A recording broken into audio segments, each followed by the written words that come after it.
Hello, Yeshua Network. Nathan Wheeler here, owner of the page. Going to do a quick little testimony, a praise report, as we used to call them when I was doing my men's Bible study at my house. We'd open up every one of our men's Bible study on Monday nights with what we called a praise report or a testimony of what the Lord had done in our life that week. And the Lord has done a lot in my life, but I want to give a really cool little testimony. It'll be short compared to some of my other testimonies. This is a short one, and I'm super excited to be sharing it with you because I think it's a great testimony. If you don't know, in February, March, I lost my older brother. He drank himself to death intentionally. He's not a believer. So it was a very, very dark thing that happened in my life and in my family. While at my brother's funeral, 15 minutes after landing, my younger brother physically attacked me, cut open my head, damaged the Airbnb, and then my whole family made it very clear that basically they want nothing to do with me. So just for those of you who don't know that part, that's something that happened in 2023. And so I not only lost my brother, my older brother this year, but I lost my entire family. I only have one cousin who will talk to me, just one. So, and God bless her, if you're watching, love you, cuz. So I couldn't understand, while all this was happening to me, I just couldn't understand what the Lord was doing with me. I didn't understand what was the thing I was supposed to learn. Why was this happening in my life? Because I am of the persuasion that if something is happening in your life, God's doing something.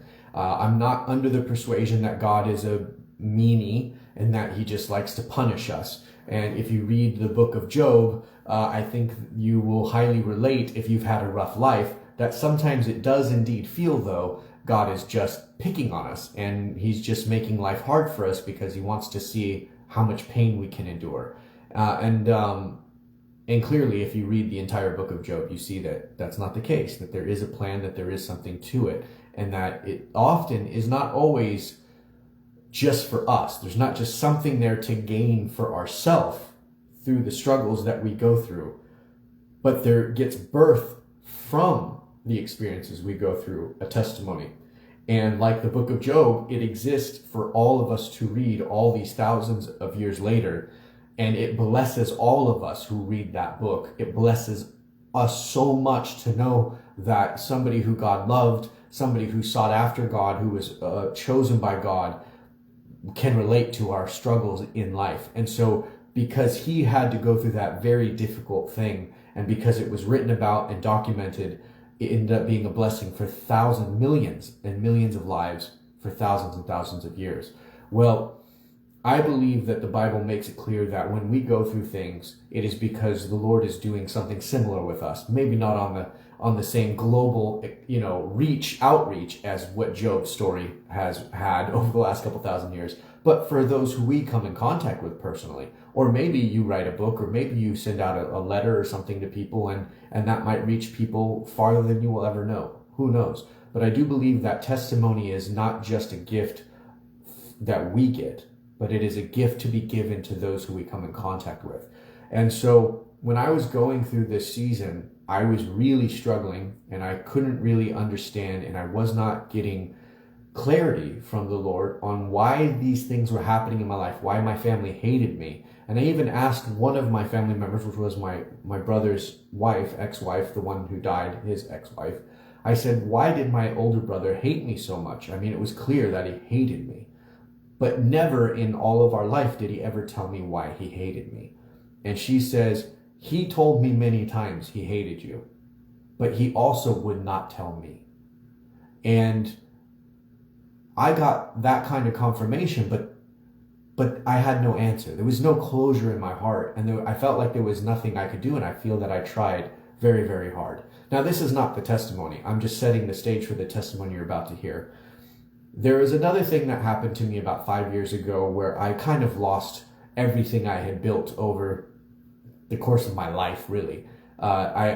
Everything I worked for, everything I strived for, because of COVID, because of other things outside of my hands. So many of you could probably relate to this.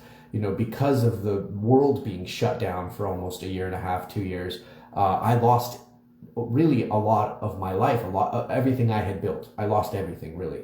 And the only thing I had left was this ministry. That was it. That's all I had.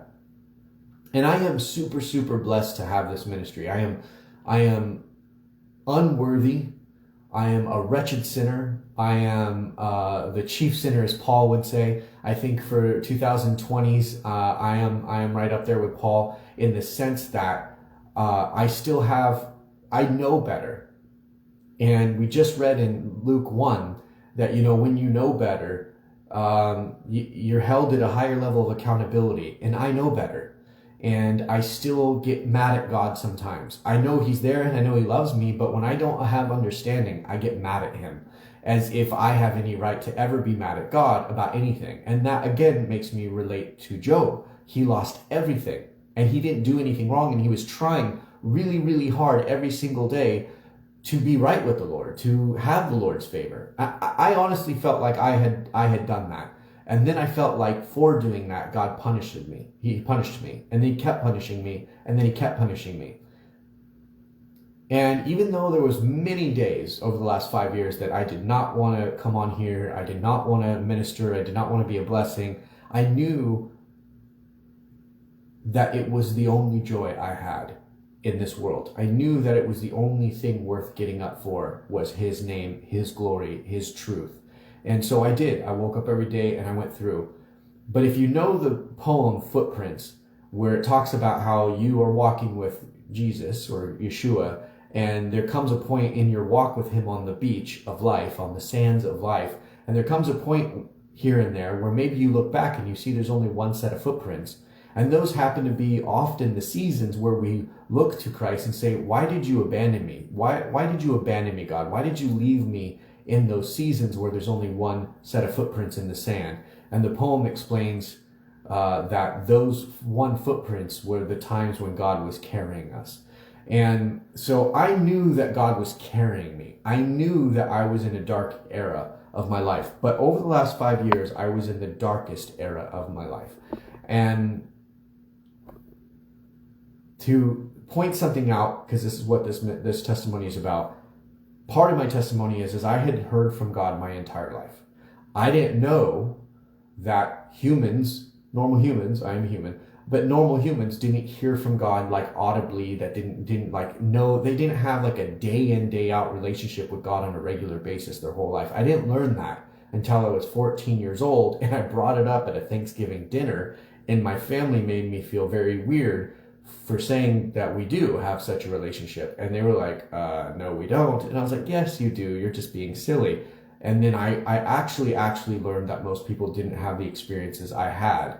And I'm not saying that I'm better. What I'm saying is that I am blessed, and I do have the testimony that God has really been walking with me since I was a little kid. I actually never really had a season of my life where I didn't have God there with me and talking with me and guiding me, or just literally physically I could feel his presence, and sometimes he even manifested himself to me. I know it sounds like a crazy testimony, but it's absolutely true. If you want to hear more about that, you can check it out on YouTube, Truth Me Free. Truth Me Free is the channel, and I have my whole series on there. More to come of that too.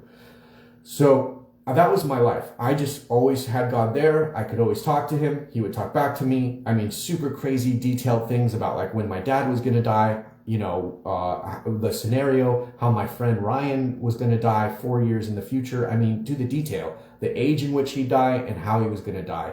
And I mean, very specific things. I'm just giving you examples, but very specific things. So it wasn't things I was making up. I wasn't a crazy person who was just hearing voices or something.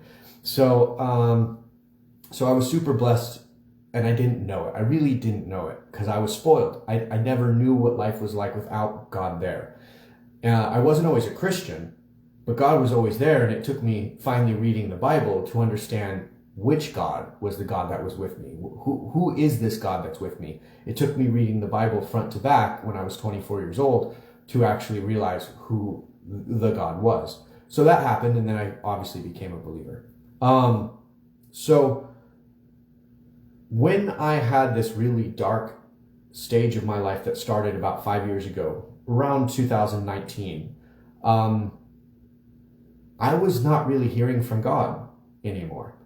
I knew he was there, but it was complete, basically radio silence, except for a few things. He had given me something that we have here called #BeTheLight. It's an event that we do on the 22nd of every month where we light a candle, and it's been an absolute blessing. He also told me to do this thing called the 40-Day Holiness Challenge. He also told me to get into an RV and go tour around the United States and do meetups and baptize people, basically old school style, but not on a donkey or walking with my flip-flops. But I got into a truck with a fifth wheeler, and I went all around the United States and basically ministered onto people. And so I did do these things, and he gave me a wonderful blessing about it. But aside from this, there wasn't a whole lot of communication like it was before when I was younger.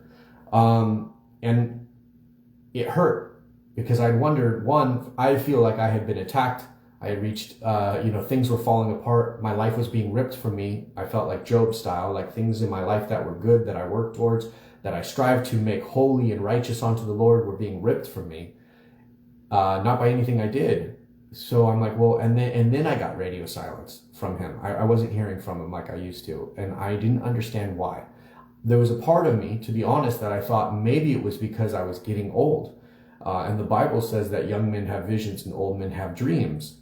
And I thought, well, maybe I've reached some age or something where he just stops talking to you, or maybe like I stopped hearing from him or something like this. I didn't know. That was part of the frustration because it never happened to me before. And I know that many people actually live in that radio silence, as I like to call it. And now I was experiencing it for the first time, but I wasn't in my teens, I wasn't in my 20s, and I had always done things based upon what I felt the Lord had told me to do. There was things he told me to do that I didn't do because I was like, I don't like that. I don't want to do what you're asking me to do. But that's another story altogether. Eventually I did those things, and that's why I'm here making this video. This was one of them. I didn't want to be on the internet talking about God, but I'm super blessed that he pushed me, and now I'm here. So here's my testimony. I feel like I needed to give that prep because that's also part of the testimony. So these 5 years have gone by,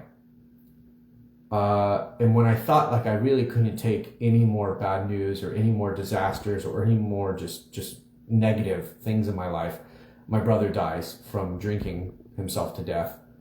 My younger brother attacks me. My whole family disowns me. Again, they have no reason. They even say they have like no reason. They just don't like me. And I'm sure some of you are cracking a joke who don't necessarily like me, but it wasn't a joke to me. It was very serious. And I tried very hard to love on my brothers and to be there for them, but we were very different people. And just my natural state of being convicted them. And in short, I don't drink every day and I don't do drugs every day.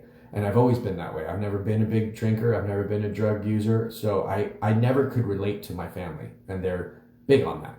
So I think just my natural presence kind of guilted them or made them feel guilty, or they realized we don't need to get drunk or high every day to be happy or to get on.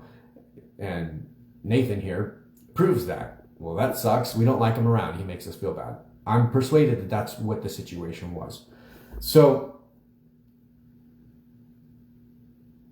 I couldn't handle another bad news. I really couldn't. I was at the point in my life where I was just scraping by the few drops of energy I had, the fumes of energy I had to wake up every day and just do this ministry.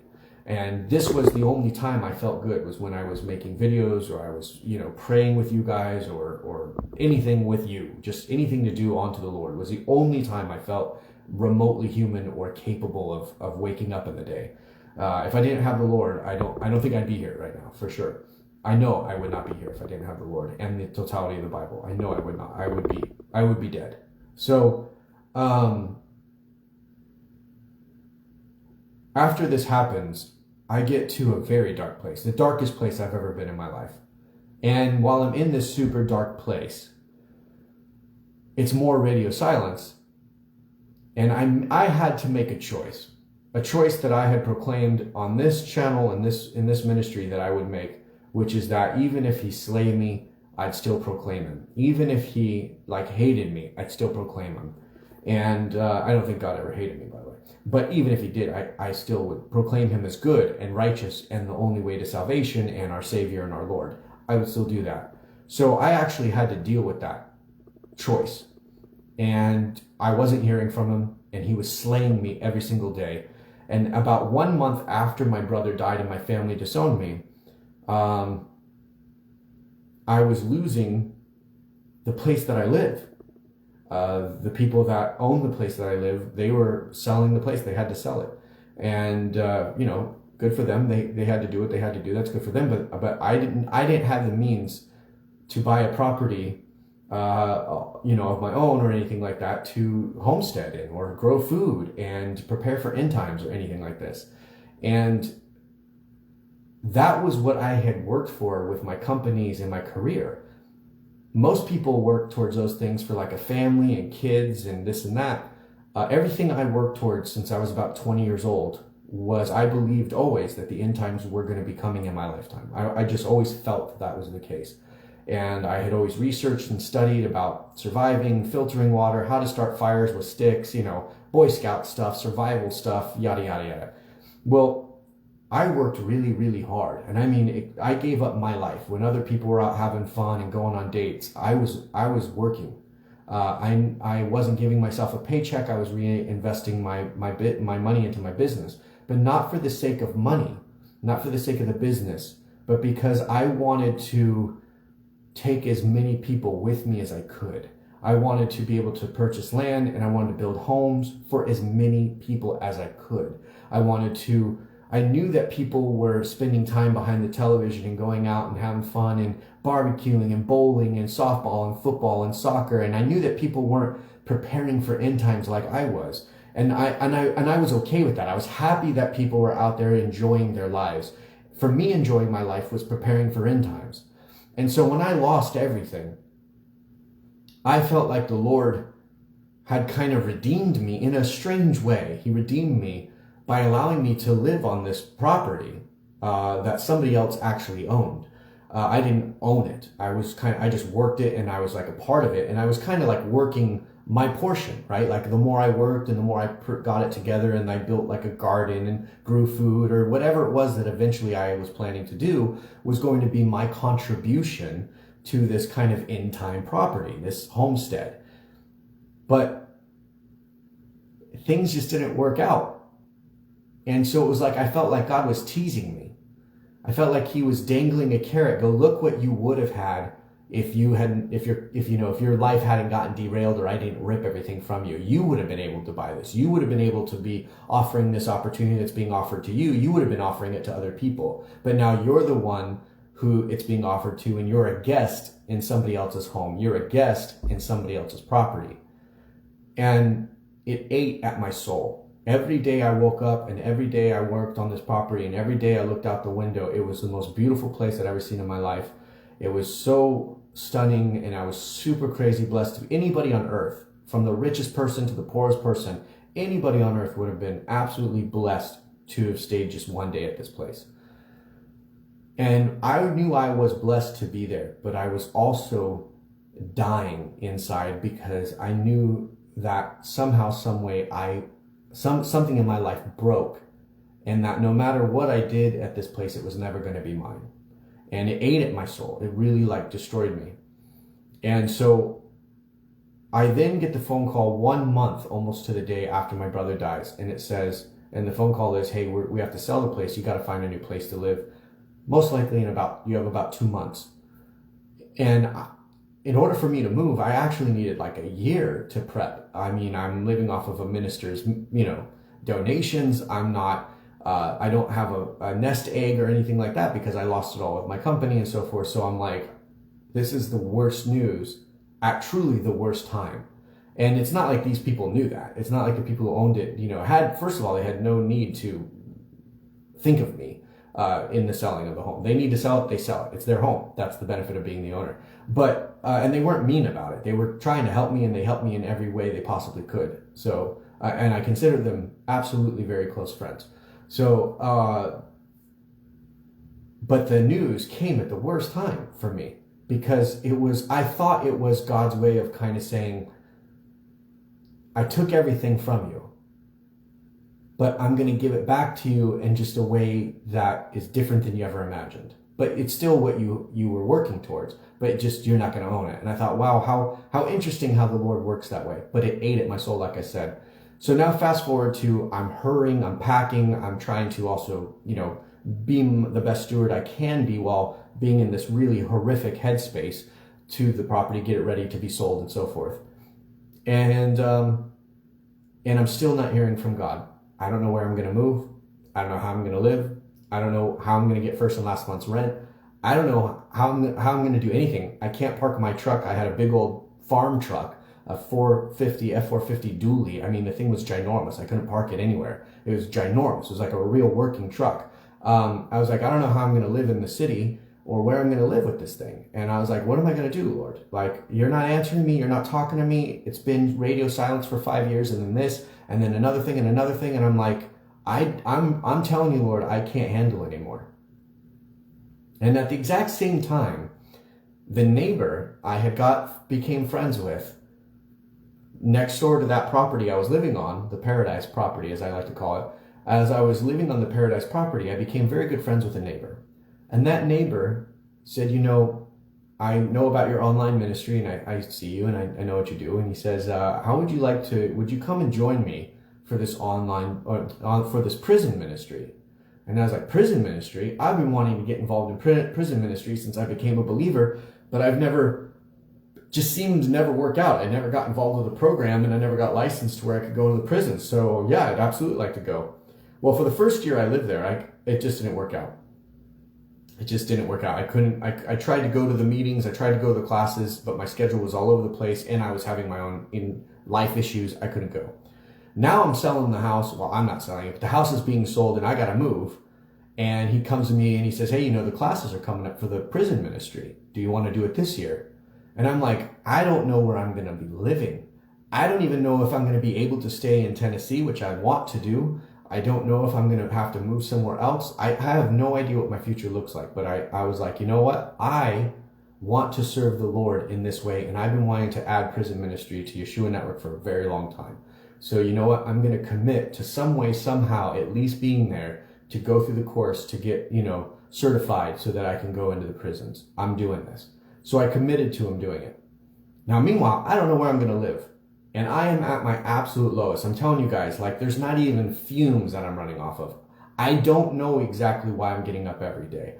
And that may sound dramatic to you, but when somebody, when I'm hearing from the Lord every day, and then I've just had radio silence for 5 years, except for those few little nuggets of things, which were blessings. But it was just I really felt tortured. I felt like God was torturing me and picking on me. And I just didn't understand what I could do to get him happy, to make him happy with me. And there were people online in this ministry right here who would hear me testify this. They would hear about the struggle I'm having, because I'm an open book. I do not want people to think that my life is fluffy and, rosy all the time and that I'm walking on clouds or something like that. I think there's some people out there who are in ministry and we look at them and we just think wow, God has just placed that person in the most joyful, carefree, amazing bubble of bliss on earth that could ever be imagined. And they're just no effort in, they just wake up in a good mood, and they just wake up sneezing and pooping and peeing God. And I don't mean that in a derogatory way. I mean that it's just everything about their essence of who they are, and every molecule of their body and all that they do is just, they're just the glory of God, right? They're just and they're just radiating everything glory of God. And some of us look at them and we're just wow, I'm a horrible sinner. I'm a jerk. I get grouchy. I'm angry a lot of the times. I don't even like people, really. If I didn't have to be brothers and sisters with them in Christ, I'd probably never even talk to most people. And you're I'm just not that guy. Or girl, if you're a girl, right? I'm just not that person. How did those people have that whole mindset and that whole state of being? And then you look at your life, if you're like me, and you get grouchy and, you just sometimes get fed up with how things go in life. And you're okay with voicing it. Well, people on this ministry wrote me and said, well, I can't follow you. I can't, and I don't want anybody to follow me, first of all. I don't want anybody to follow me. I'm here to serve and point people towards Christ. I'm here to serve and point people towards the Bible, to read the entire Bible for themselves. My ministry has been the same from the very first video I ever made in 2013. So it's very clear. I'm not here for people to look at me. I'm here for people to look at Christ. And that is authentic and absolutely true. And I tell people that I'm a sinner more than anybody ever calls me a sinner. For every one person that tells me I'm a sinner, I've said to the general global world, I'm a sinner at least 10 or 20 times. So the ratio is that I confess it far more than anybody accuses me of it. But there are people who have left this ministry. They stopped attending the videos and the lighting of candles and the building of beds, or the blessing of the foster kids and homeless kids and things like this. Like, they stopped participating in everything here at Yeshua Network because they saw I was struggling. Many people said this to me. They said, if your life is crumbling like this, if you are having all this bad things happen to you, it's because you're in sin. And if you're in sin that much where your life is just being destroyed, I can't have anything to do with you. And I'm like, well, I'm a sinner. That's never changed. Like, I still have thoughts. I still get mad at God. I still think lustful things sometimes. I do all sorts of stuff that's not right with God. I confess that, and I've said that a bazillion times. There's nobody who's going to bring a sin to me that I am like, no, I don't like, oh, I didn't know that one. Oh, I do that sin? Oh, I didn't know I do that sin. I confess my sins way more than anybody accuses me. But it was interesting for me to see how many people saw in my struggle that they could not be there for me. And I would say I spend far more time responding to emails, text messages, and comments of people who are at the worst point in their life or in the most dire moments of their life. I spend more time responding to emails and comments than I do making videos. For the last 10 years, majority of my time in this ministry has been one-on-one direct ministering onto people when they are in need. And it's so funny that the same people that I would serve and minister onto when they were in need, when they were struggling, ends up being the people who abandon me when they find out that I'm also in need and going through a hard time. And I don't know what that is for them. And part of me doesn't really care, because I serve on to people for the sake of being a blessing unto them as I'm commanded to do. So I'm serving them onto Christ. But when I see people hear about my struggles and they abandon me, or they abandon this ministry, and they don't come at me, instead they go on the internet and they create new bots, or what are they called, chat rooms or something like that, and they create a chat room about smashing me. Like, I Google my name very, very rarely, but once in a while, one of you or I myself will find out that there's people out there who have like a whole hate group for me. And I don't know what there is to hate about me, because I'm just a normal person who reluctantly is trying to serve the Lord as he commanded me to do, and pointing everybody towards the Bible and not towards myself. So if you hate me, I would imagine it's because you hate the Bible, because that's all this ministry really is. The Bible says to do, so we try to do, not because Nathan Wheeler says to do. So it was heartbreaking. Now, because I'm testifying of the hard times I'm going through, this ministry was losing people. So then, as you can imagine, my brothers and sisters, you can imagine I'm sitting there thinking to myself, Lord, you better come and like kind of talk to me here, please, because, I'm not saying like you better, like you're in trouble. I'm saying like, because I'm breaking stuff over here, God. Like, the ministry is being broken because I am so broken, I don't even know which way is north anymore. Like, I don't know which way's up, which way's west, east. I'm in a tornado of turmoil, and I don't even know how to do anything other than exactly what you told me to do, which is to testify of what I'm going through as I'm going through it in order. Those were God's exact commandments to me. And here I am doing that very thing, and it's causing people to leave. And it's causing me to be equally as confused. And so, I don't know, all this time later, I find a place to live, which is why you see a new background behind me. I'm in my new home. It's a great home. I absolutely love it.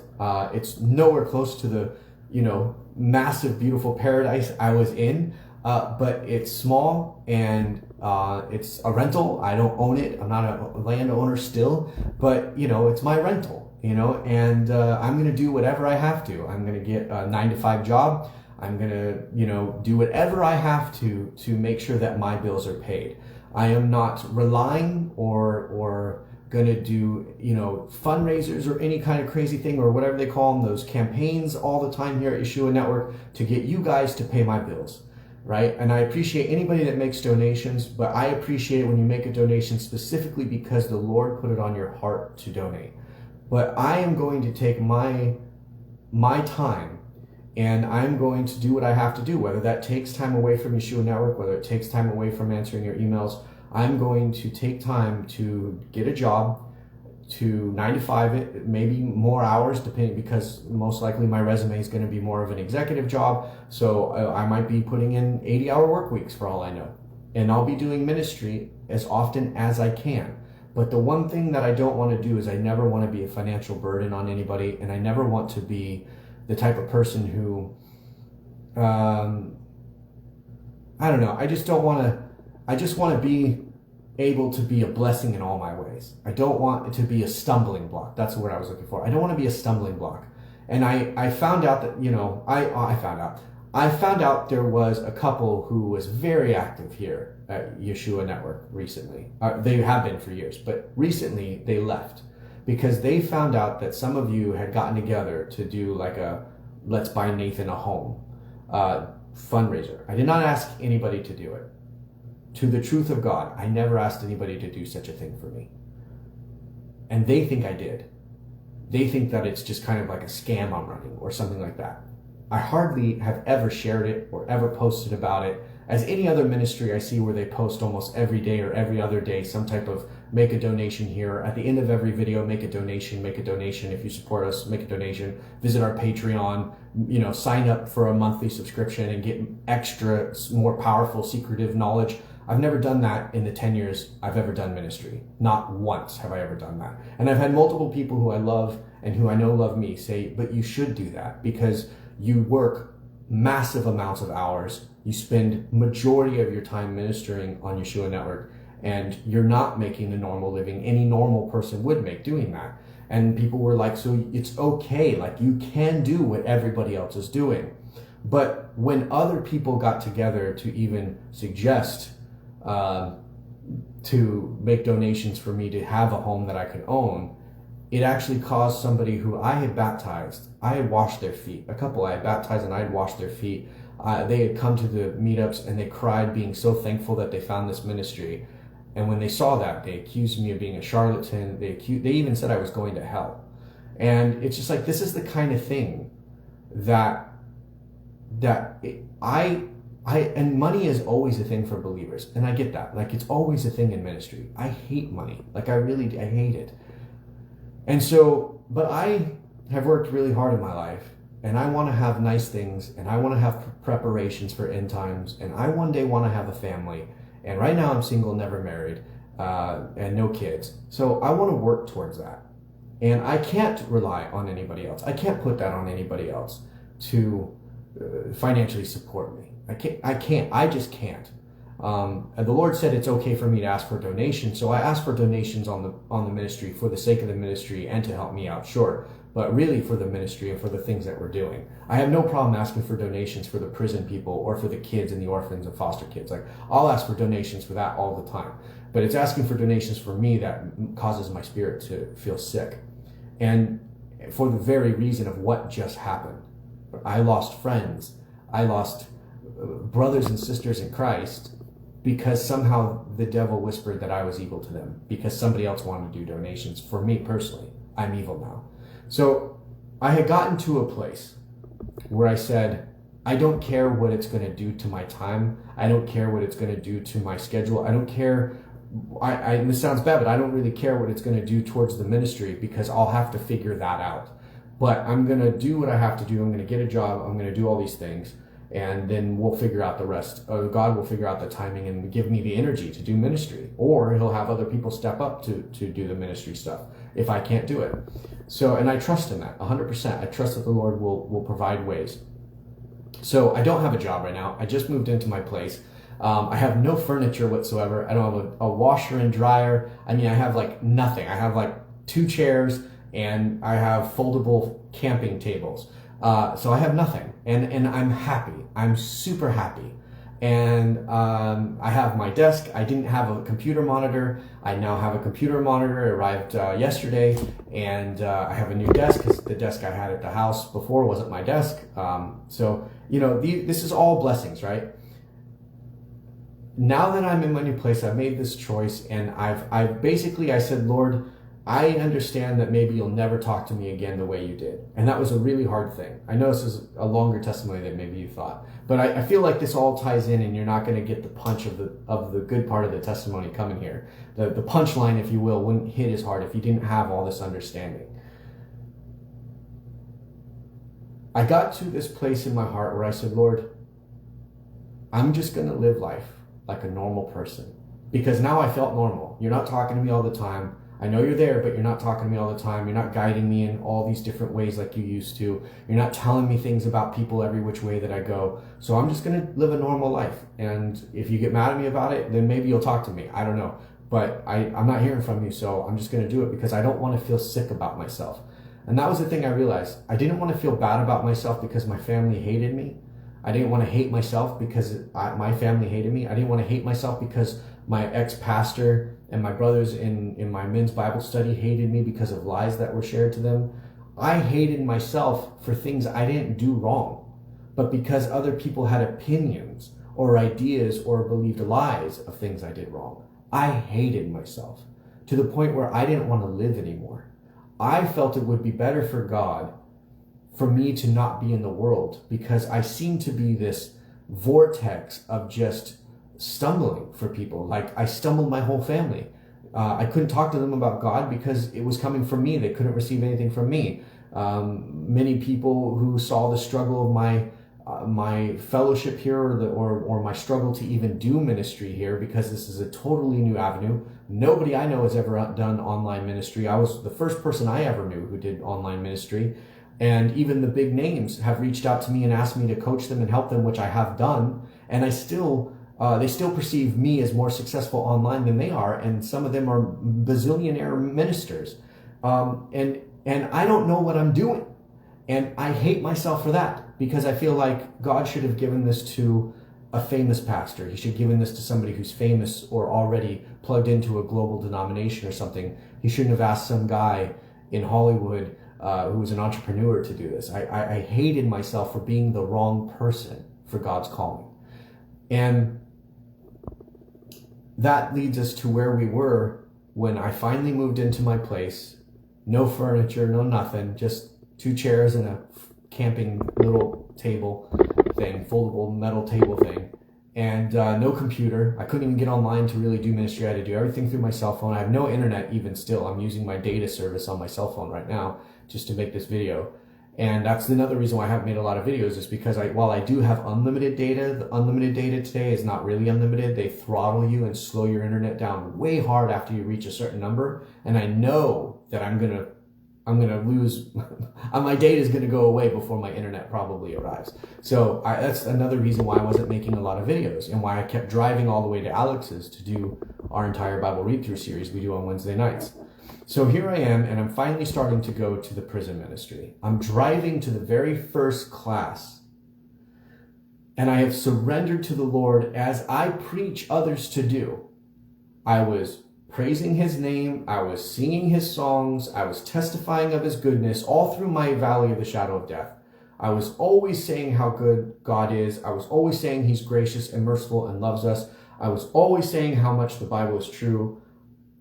That never left my vocabulary. That never left the essence of my being. And I stayed true to it even though I felt like he had abandoned me and hated me for some reason, or was picking on me and chose me for this just to watch me suffer for the rest of my life. But I'm driving on the way to the first class for the prison ministry, and on the way, he spoke to me like he used to speak to me when I was a kid. Not just like a young adult, but like how he used to speak to me when I was a kid. And he says, he started telling me about why everything happened with my family when I was a kid. And he started explaining to me what my family themselves could not explain. And then he started explaining to me what happened to the God's Chosen Men Bible study that I led that ended up leading to me becoming associate pastor of this church in LA. And he explained to me what happened with that and why it all had to go the way it went. And then he explained to me why my business had to basically fail. It didn't fail because of something I did, but like I said, there was COVID and there was production issues because it was an international business. And he's explaining to me, this is why I could not allow that to succeed. And I'm like, you're like really talking to me right now again. Like, this is old school ways. I'm hearing from you. And I started bawling of joy so hard I couldn't even see the road. My eyes were so filled with the joy. I was just like bawling my eyes out. The Lord was talking to me again as I had always known him. And I honestly had gotten to a point where I never thought it would happen again. And there he was talking to me. And I was like, oh my gosh, he's telling me everything that my brain was eating itself alive because there was no answers. My family couldn't answer. My business associates couldn't answer. There was just nothing that anybody could tell me. And there God was, making it simple and super easy to understand. This is why. And it was clear as day. You know how like that happens? If you've ever had anything like this happen to you, once God says this is why, you're like, of course. Of course. So there I am for 5 years going, nothing you could ever tell me would make this make sense. There's absolutely no reason for this to happen to me. It doesn't make sense at all why you would keep doing this to me. I've done nothing to deserve this type of punishment. I still serve you. I still give my life to the ministry, and you still do this to me, and you're not going to even tell me why? My brother needed to die. My family needed to disown me, and I needed to move out of the property that I was living in, and I needed to commit to doing more ministry, the prison ministry. It was the one thing on the list of all the commandments that Christ had told us to do that I had not yet done, but I had wanted to do for many years. And in all reality, the reason why I had not done it was because why? I made up excuses of why I couldn't do it. But now I had my own ministry, a ministry that I'm in charge of. You know, he's in charge of for sure, but in regards to the physical labor part, I'm in charge of it. And what's the excuse? Here I am with a gentleman who's asking me, do you want to come and be a part of this? I don't know where I'm going to live. I don't know how I'm going to pay my bills. I don't know if I'm even going to be able to get a job. I first have to get all my medical stuff done before I even can go get a job, because once I start getting my kidney surgery done, my heart surgery done, and whatever other issues I have with my diverticulitis, my gut, there's an issue with my gut. I have like a hole in my gut. Like there's all these type of issues that I have, and I need to go to the doctor, and I need to get that stuff done while I'm on, social health care, because it's paid for, right? I do make a payment, but it's super small compared to what I'd be paying otherwise. I need to get that done, because if I do that when I get a job, I'm going to be out of work all the time. I'm going to be like, hey, I need another month off because I got to heal my kidney, situation, all that type of stuff, right? So I'm like, I don't know how I'm going to be able to pay rent, and I don't even know how I'm going to be able to eat. I don't know how I'm going to be able to do anything. I don't know how I'm going to be able to drive. My truck is 9 miles to the gallon. It costs me $135 a week, or excuse me, every time I fill my truck up with gas. It costs me $135, and I could get to Alex's house twice, and I would have to fill up my tank again. So it was like, and he lived about an hour from me. So I could get to there and back, and then I'd have to fill up another $135. That I was spending, no exaggeration, my brothers and sisters, I was spending $800 in gas, because the closest town to me was 30 minutes away. I lived in the absolute middle of nowhere, which is exactly where I wanted to be. But I didn't have the money to be doing this kind of life. So that was the other thing that was putting a stress on me. And so $800 a month in gasoline. I'm not exaggerating in any way, shape, or form. That's how much I was spending in gas. So I was like, it's just amazing, right? So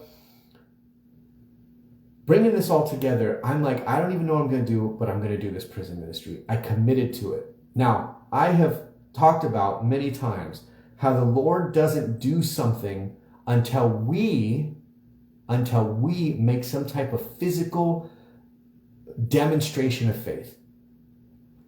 The Lord could have talked to me at any time.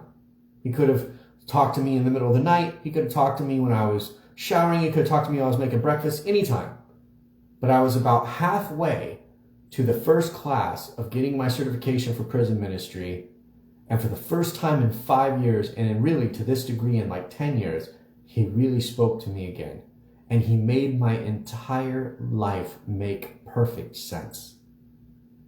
I was driving. I was doing a physical act that I heard his commandment, and Lord, I am going to commit to doing this thing you commanded me to do. It was the last one on the list, right? Prison ministry. It was the last thing on the list I had not done yet. And I was like, I am making this commitment. And halfway to that first drive, finally the Lord speaks to me.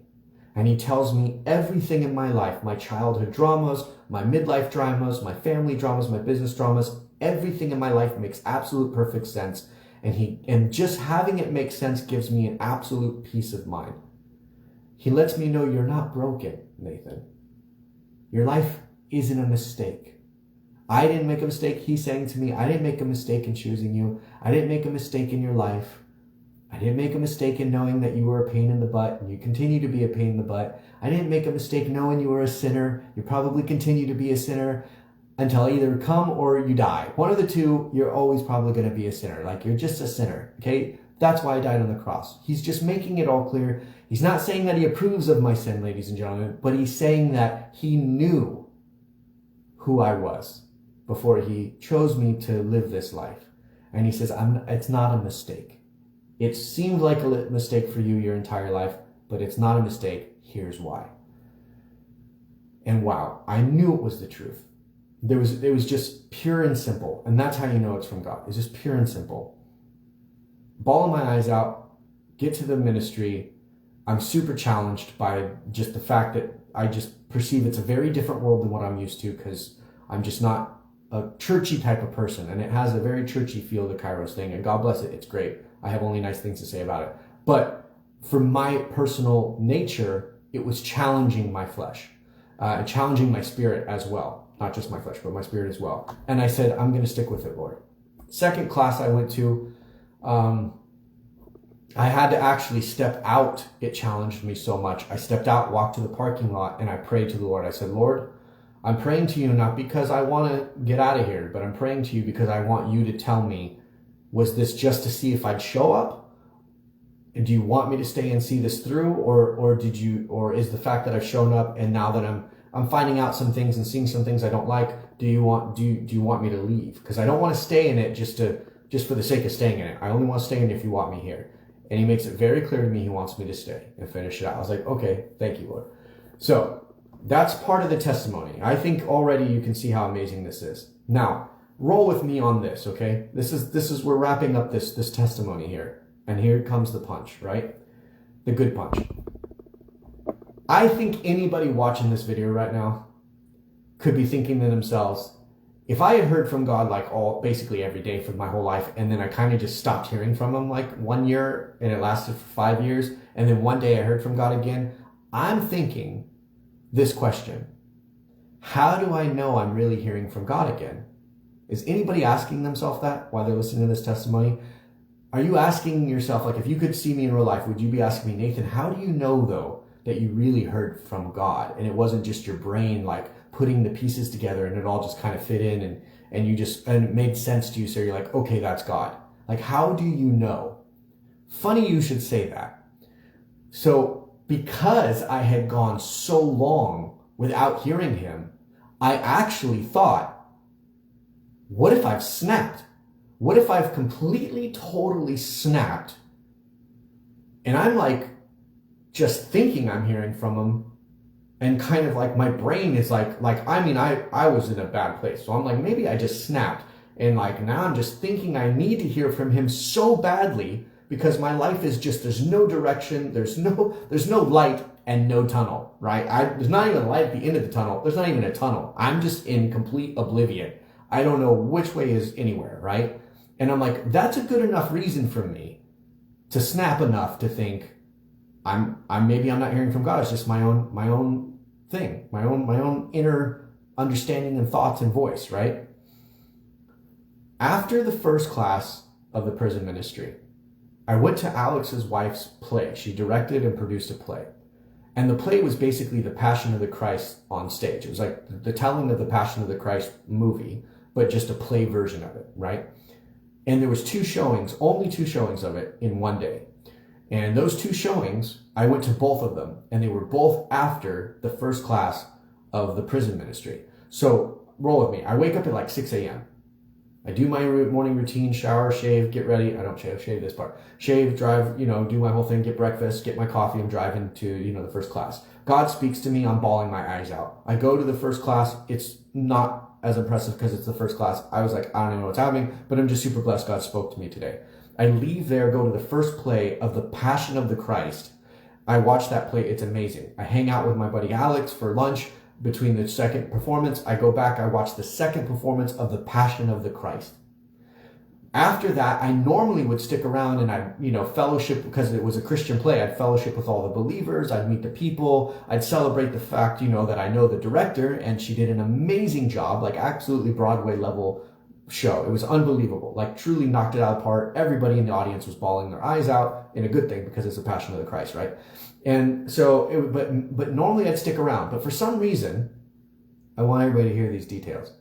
For some reason, which is complete, it doesn't make any sense that I would do this.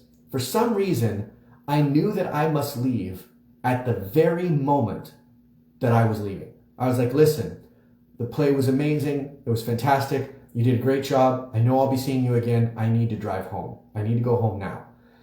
It was like an hour and a half drive for me from where the play was happening to where I lived, because I was still out on the Paradise property. So I was like, I need to leave. I need to go home now.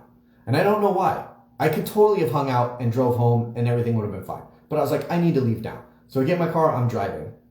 And I come across a town between the city I'm in, which is like Nashville, and the middle of nowhere property I live on. I'm driving through like a town, and there's a part of me that like that voice that I had always explained in my other videos that didn't make a whole lot of sense. And it was just like, go into this town. Like I had to go into it. It wasn't like it was an exit off the freeway or the highway or interstate, whatever you call it. It wasn't like it was just an exit. I had to take another freeway to go to this town, then drive like 10 minutes on a single lane road to go into the town. And I was going into the town to go shopping at its Walmart. But there was a Walmart closer to my house. This Walmart was 45, 50 minutes away from my house. And I was like, it doesn't make sense that I would be shopping at this. Like I'm having a conversation with this voice in my head. And I'm not thinking it's God. I'll tell you that right now. I'm not thinking it's God. But I'm having this very weird conversation with this voice in my head. It's just like, go into this town and shop at this Walmart and get your groceries. Well, one of the things I was going to get was milk. And I was like, I don't know, man. I'm kind of weird about bad food. Getting milk now and then driving 45 minutes, 50 minutes with the milk not getting into the fridge at that time. I'm just a weird guy like that. Like, I don't like that idea. That doesn't sound like a good idea to me. So I'm like fighting this conversation, and the other freeway I had to turn on to go interstate, highway, whatever you call it, highway, that I had to turn on was coming up. And I was like, well, do I fight this urge or do I go with it? And I honestly, the whole day, ever since the Lord blessed me and I was crying and spoke to me and I was crying, I was kind of in like an autopilot, wonderful surrendered autopilot, like just zone. I was just in the zone. Like I was just zoned out, right? It was a wonderful zone, like not a bad thing, but a good thing. I was just in the zone with the Lord. And he's like, go shopping at this Walmart. I'm like, okay. So I get off, I go all the way into this small town. I go shopping at this Walmart. I'm pushing the cart. It's like 10:30 at night. Okay. I'm pushing the cart in I don't know about your grocery stores, but here in America, we have these Walmarts. They're ginormous. I mean, they're the size of a city block. They're ginormous, right? So I get inside the part where there's a grocery store, and I start literally, I have my cart in my hand and I'm circling around the fruit. Like I'm just doing circles around the fruit. Like I am so zombified that I don't even know what I'm doing. It's like I forgot why I'm even in the Walmart, and I'm just circling around the produce. Like if I could only imagine the person who watched me on the camera was like, what is this guy doing? How many times does he need to look at the produce from different angles? Whatever they would have imagined, right? I'm just circling around the produce section, like doing section 8s, circling around. I'm not picking up any produce. That's not why I'm there. I'm not getting vegetables or lemons or limes or apples, none of that stuff. But that's where I'm at, and I'm just circling around for no apparent reason. Then all of a sudden, I kind of come to, and I realize I'm just circling in the produce section, and I've been here for like 5 minutes. I've been circling for 5 minutes. I don't even know why. Snap out of it and go get your groceries and go home. So I go down the aisle, heading towards the part of the store I need to go to. And as I do, this woman almost hits me with one of those carts with all the boxes. Like she's filling the shelves up with the new stuff, right? And she almost hits me with it. And I was like, oh, and then she's like, oh, sorry. And she looks at me and she goes, are you the YouTube guy? And I was just like, oh no, maybe. Which guy are you thinking I am? And she goes, are you the truth guy? The truth free guy? And I was like, truth me free? She's like, yeah. Is that you? And I was like, yeah, that's me. Now, you guys may be thinking that that's not such a big deal. In the 10 years that I've been doing this ministry and the millions and millions of views that my videos have, I've only ever been recognized 3 times. 2 times like in the first 2 years, and then this woman was the 3rd time. I'd never been recognized out in the world, ever. So this is the same day he spoke to me. This was the same day that I cried, and he gave me the entire understanding of why all these things had to happen and all this stuff. And then I went to the prison ministry first class. Then I went to the 2 plays of the Passion. And then I went and I drove to this very strange Walmart that I had no business going to. I circled around the produce, and then I started walking when I snapped out of it, almost to get hit by this woman's cart, who then recognized me. And she says to me, "My whole family has watched your videos. My sister watched it first. And there's 9 sisters and like a couple brothers, so there's a lot of kids." She goes, "But my mom and dad, everybody has watched all your videos." She's like, "I believe and I have the faith I have because I watched your videos," which is exactly what the angels and what God had prophesied would be the case for people. When they watch my testimony series, they would believe. Well, she was one of those people, and she said her whole family was basically the same way. She might even be watching this video right now. So hello if you are. So then she asked me a very specific question. She said, "So when are you going to make 9C?" Which all the videos of my testimonial on Truth Me Free are in order. And she asked me a specific question, you know, I guess, which would be normal maybe for you guys. But for me, it was very strange, because she says, "When are you going to make 9C?" And I said, "Strange you should ask me that, because this morning, the Lord finally told me I could make 9C. He finally said that I could make 9C, and he finally gave me the understanding of why and what it is about that portion of my testimony of why I haven't been able to tell it yet. I didn't know why I wasn't able to tell it yet. I just knew I wasn't able to. I just knew I wasn't supposed to. I would have told it with a total different understanding than what he wanted me to understand. I didn't understand it until that very same day that I saw her. And then she said, "When are you going to make 9C?" And I said, "Strange you should say that, because the Lord just told me today I can go ahead and make it." So you can tell you and your family, you can tell your family and your friends that they can expect to see 9C soon. So I'm also elated about that. For you guys, I know how much you guys want to see those videos. If you're somebody who has seen my testimony, you're always excited to see the next video. And I thank you for that. Praise the Lord for that. But I'm also extremely happy for it too, because personally I want it to be done with as well, but not because I'm over it, but because I want to complete what the Lord commanded me to do. And I'm tired of people yelling at me as if I don't want to complete it. It really is quite annoying. So like an annoying level that I can't even use words to explain how annoying it is when people get on my case like, "Oh, you stop making your videos, you're just a con," all that kind of stuff. It just annoys me to no end, when in all reality, I'm submitting to the timing and the will of God. So, and I know that sounds like an excuse, but it's clearly not, especially if you've watched the videos. They're clearly in his timing. So I tell her this, and she's just elated. She goes, I have to tell my sister right now that I'm standing next to you and talking to you. She's going to be completely elated about this.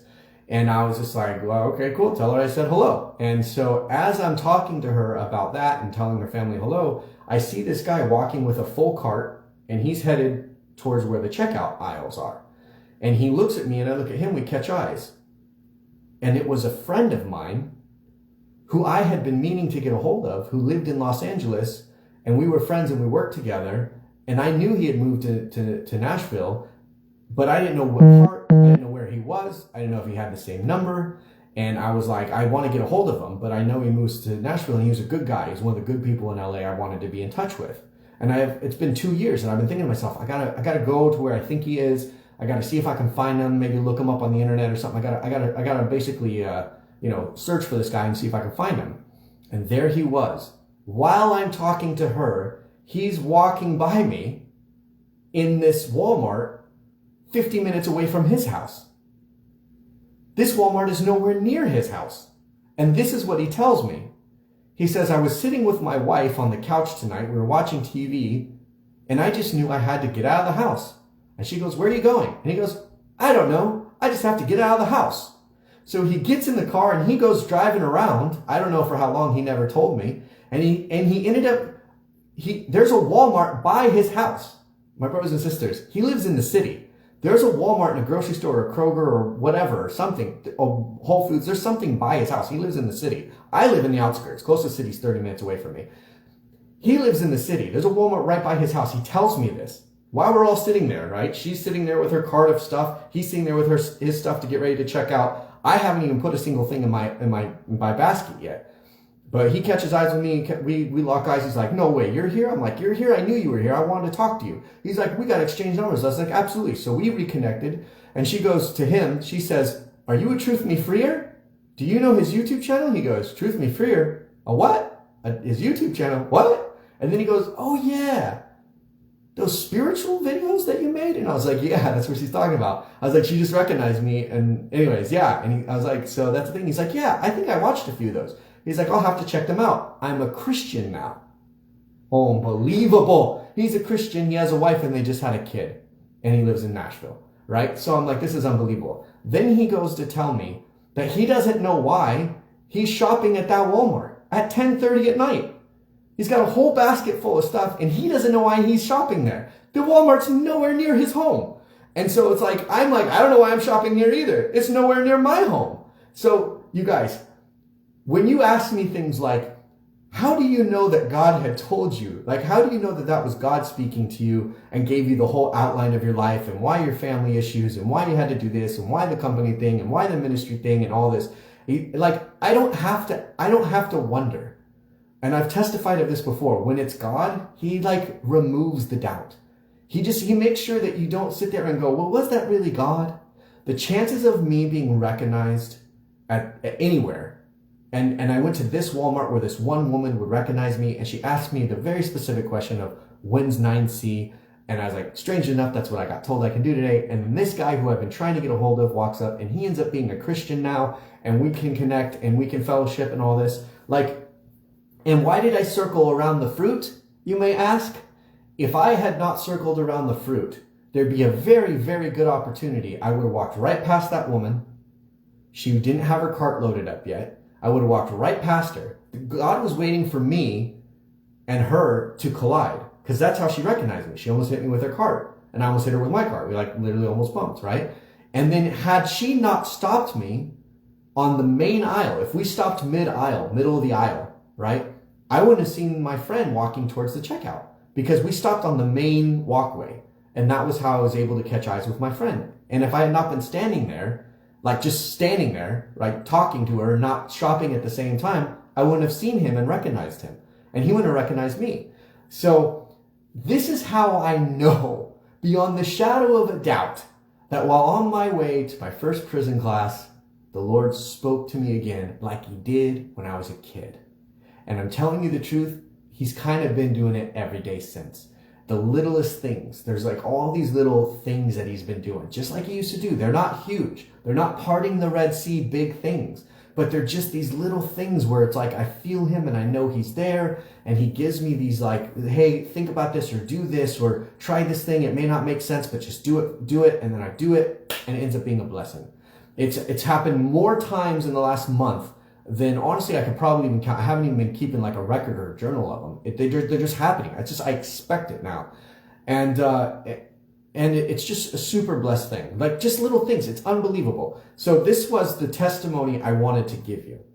That like, I know what it's like to really go without hearing from the Lord. I know what it's like to think of this life as just absolute hell and void and darkness.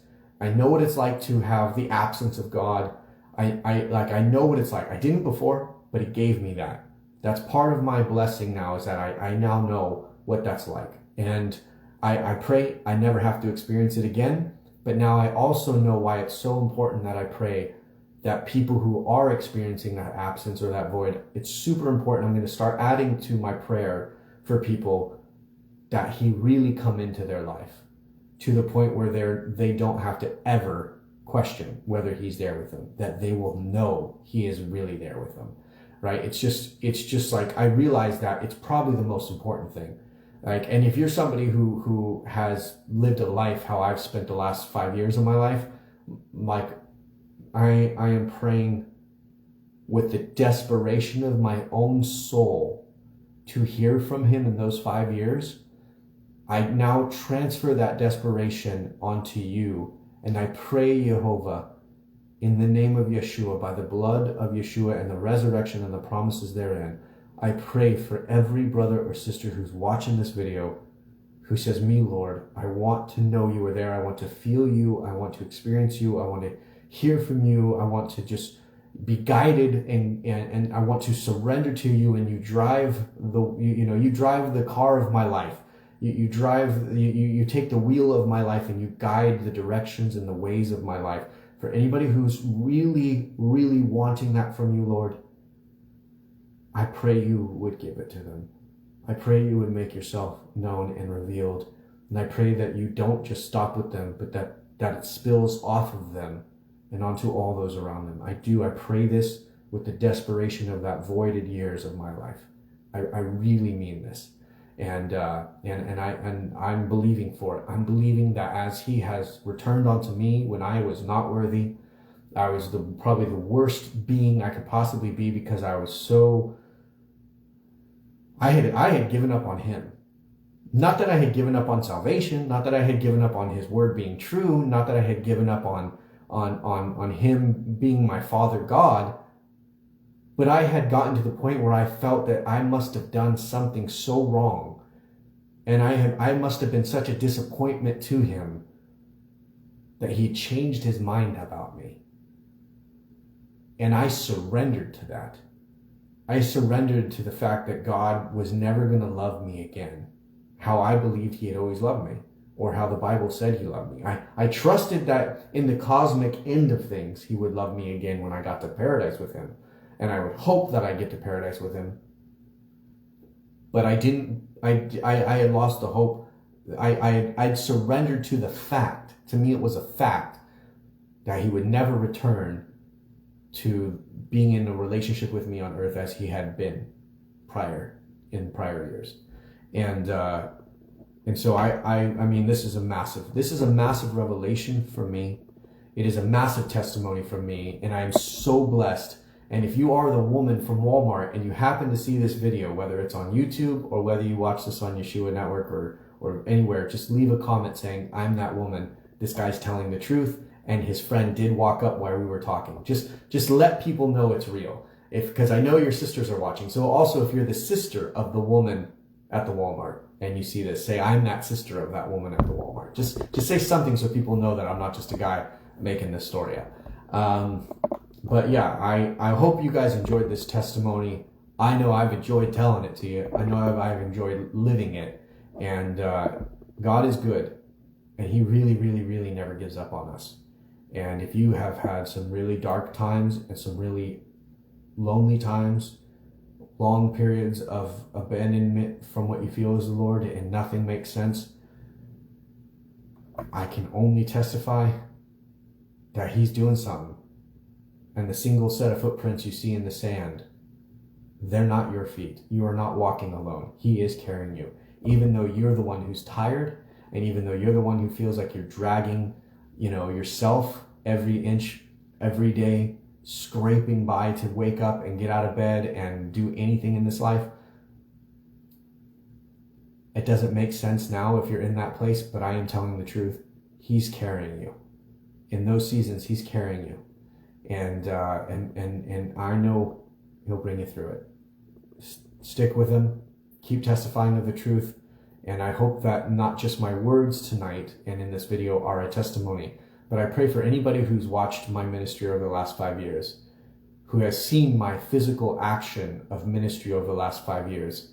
I hope that speaks to you, that I never gave up doing what the Lord commanded us to do in regards to especially ministry, right? Like I gave up maybe having joy in my heart.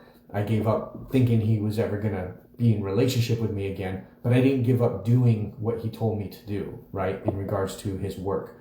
And so, look to the scriptures about what it is that we're called to do.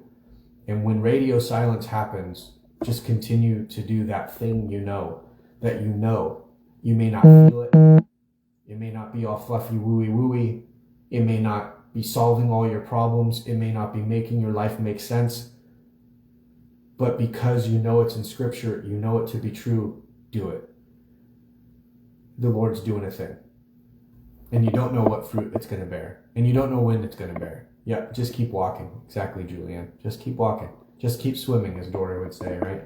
So I thank you so much, every one of you who are my brothers and sisters who prayed for me over the last 5 years, especially. I thank you so much for those of you who saw me go through my super dark season. You saw the darkness on me. You saw the anguish and the pain I was suffering in. I genuinely do not believe anybody understood how dark it got. I think I did a good job of keeping my chin up, but inside I was in total absolute hell. And I don't know what I would have done without your fellowship, and I don't know what I would have done without your prayers, and I don't know what I would have done without your support. And I do want to say, because for some of you this will make sense, like an extra dose of sense. While I am on my social medical situation, the state medical situation, I'm going to try to get all my medical stuff done like ASAP, probably through the holidays. I would like to go see my doctors. I would like to have any type of surgeries or procedures that I need to have. I'd like to get all that done. And I want to say to you that I want to do that so that I can be healthy, so that I can go and get a 9-to-5 job, or maybe even start another business with the new understanding that God has given me about that. And so that we can raise money here at Yeshua Network, or we could do that kind of stuff, but onto the causes that we want to support and do, like the causes we are getting involved with now. But in the meanwhile, I just want to say, for anybody who continues to support me, because I know that there's a group. I know there's a group that I did not create. You guys created it. I know that there's a group who is doing like a monthly donation thing. And I know that there are some of you who have committed to donating to me for a certain amount of time. And I'm thankful for that. And I'm not trying to just like milk you. I know some of you may feel that way. I'm not trying to abuse your generosity. I am going to do my best to make a new life, a good life for myself. And I have a new home. I have a new car. I traded my truck in. And here's another blessing. Really quick, short little testimony. The value of my truck, because of the whole COVID thing and the inflation thing, it went up. My truck is super rare. It's like the biggest truck in its class. It was a Ford F450. It's the biggest one in its class. The value of my truck went up in value, basically meaning it was the exact same price in which I paid for it. And so I basically got to trade it in, and I got a plug-in hybrid car. And it's very nice. It's the nicest car I've ever driven in my life for the exact same payment as I was paying on the truck. And it gets 62 miles to the gallon. So I went from a 9-mile-a-gallon truck to a 62-mile-a-gallon plug-in hybrid. And so just the amount of money I'm saving in gasoline and every month, more than, it's a huge blessing in savings for me, like massive. So my insurance is a little bit more expensive because it's a car and because I'm living in the city, but trust me, I'm saving hundreds of dollars every month right now with the new car. I don't have it. So the car you've been seeing me drive in, that's a loaner. So the dealership gave me a car while they're just making sure. I found some things wrong with it, which is a whole other testimony I'll share another day. The Lord did an amazing thing where he spoke to me again, and I did exactly what he said, and exactly what he said manifested. That's another testimony I'll give another day. This video has been long enough. But so the new car, it's not brand new, it's a used car, but it's new for me car. The hybrid plug-in car is in the shop being worked on. And because I went directly in with it, like I went right in with it right after I purchased it, within a 14-day period, the work they're doing on it is covered. So like if I had not done that, it would have been a total lemon deal, right? But yeah, it's covered. So it's getting fixed for free. Like I don't have the money to get fixed, but because it was in the 14-day period, it's getting fixed for free by the dealership. So these are the type of things the Lord is just super good, right? Like he's just blessing me. Like he's just blessing me everywhere, and I'm grateful to have a chair. I'm grateful to have a chair for my office. I got this at Costco. It was a floor model for like more than 50% off because it was the one that was in the walkway at Costco. So I was like, I think that's the last one. They're like, yeah, it is. I was like, it's got some scratches on it. Can I get it? And it was like, You want to buy that one? And I was like, yeah.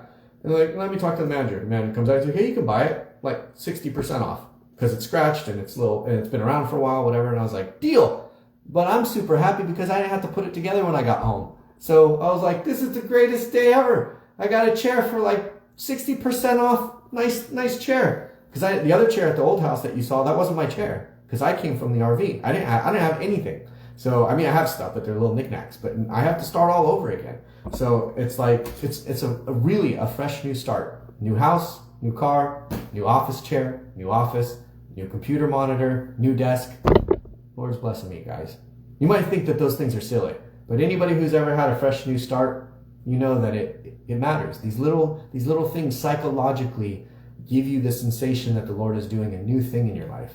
And if you watch a video from February, if you scroll on this timeline and you go and you watch the video where my brother cut my head open and the house was a wreck to the video that you're watching now, you're going to see the difference of the joy of the Lord in me. This is how I used to be. And I've lost everything. How can I be the very joyful, super happy, even more joyful, even more free, more surrendered than I ever been person? How can I be when I've lost everything? It's because I lost everything. That may not make sense to you, but that I know to be the truth. It's because I lost everything that now I'm able to have the joy I have. The other things were removing my joy. We'll be talking plenty about it. I hope this long video helps you. I hope it blesses you. And either way, I'm testifying because this is what the Lord is doing in my life. He is a real God. He's alive and he is active and he wants to be in your life. He wants you to surrender to him. He wants to guide you. He wants to work with you. He wants to do even just these little type of miracles. He wants you to be a blessing for his name. He wants this. Be blessed. Be the blessing. Yeshua is in love with you.